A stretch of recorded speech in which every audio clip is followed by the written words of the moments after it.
The two big stories for a lot of folks tomorrow are going to be the gun bill. They're going to be 253. How do you see today and tonight? Well, I think the headline for tomorrow should be that the Missouri General Assembly governed during veto session like never before, with an historic override of, at present, currently I believe there's been 8 or 9 bills already been overridden. And these bills are substantive in nature. You know, as I look down my list, the first thing we started off today was putting education funding back into education, where the governor had made a significant cut. And the person who made that motion was a member of the governor's own party, Representative Chris Kelly, the ranking, I believe he's the ranking member of budget, or he might be the second in command.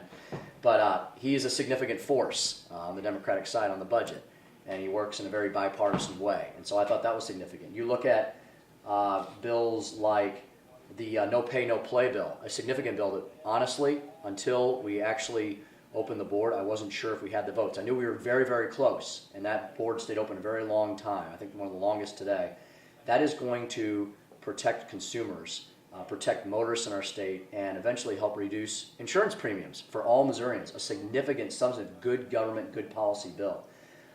You look at the bill, we did pass the bill to protect Missourians' Second Amendment rights out of the House.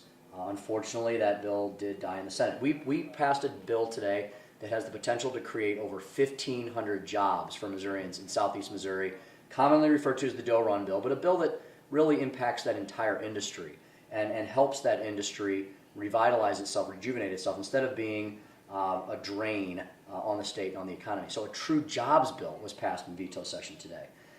You look at Representative Mike Kelly's bill, which will help out many political subdivisions across the state. And now we've moved on to some significant Senate bills as well.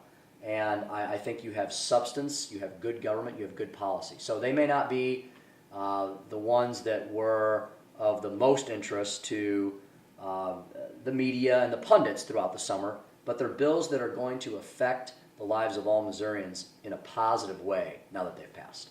You want to keep rolling, or do you need to go?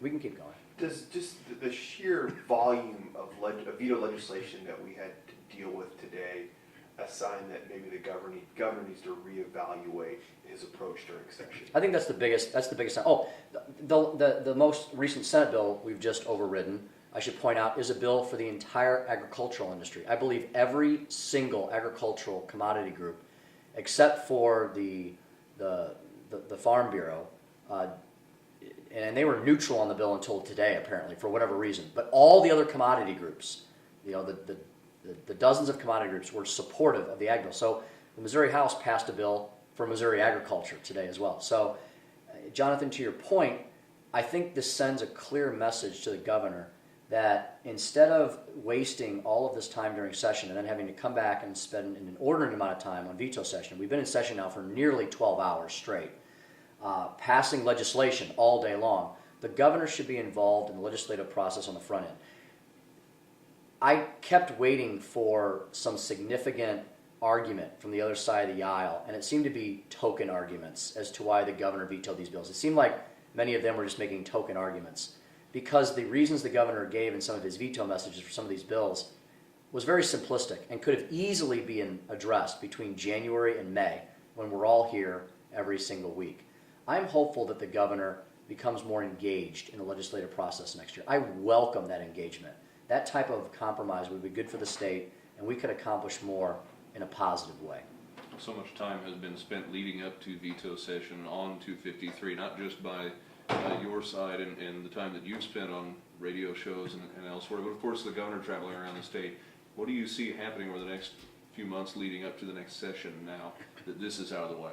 You know, I'm disappointed that the bill did not pass right now, but I'm not disappointed because I believe there's enough energy and attention being focused on this issue that we will provide tax relief for all Missourians, for all Missouri families, farmers, and small businesses. We did it during session. We have a strong governing majority that wants to provide tax relief to all Missourians.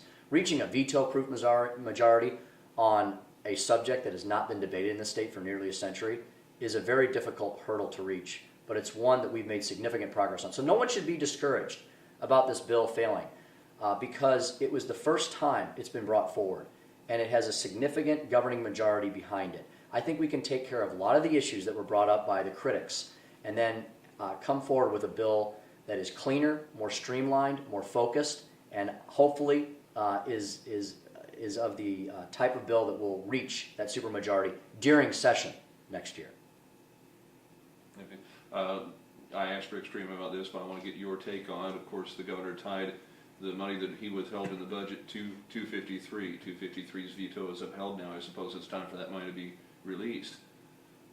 I've heard he's going to release some of it, but maybe not all of it. And I think it just shows the governor was playing politics with Missouri's school children, with the elderly, with the disabled, and I think it's shameful. The governor has used these similar tactics in the past. He withheld over $100 million, allegedly for Joplin tornado relief, but only directed a few $1 million towards that. And the remaining amount never went back into education. So, you know, the governor was using a tragedy and Missouri school children for whatever political end game he was playing with the budget, and he's done it all along the last 5 years.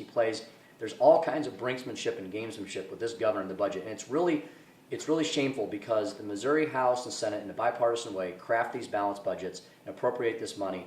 It's not then up to the governor to use the budget like a $25 million slush fund and use that money however he deems fit. I believe he's acting unlawfully and unconstitutionally with the way he has withheld these funds. And there's a pending Supreme Court case that's been pending now for about 8 months. We're all anxious for that decision, and we'll have to see the results of that hopefully in the near future.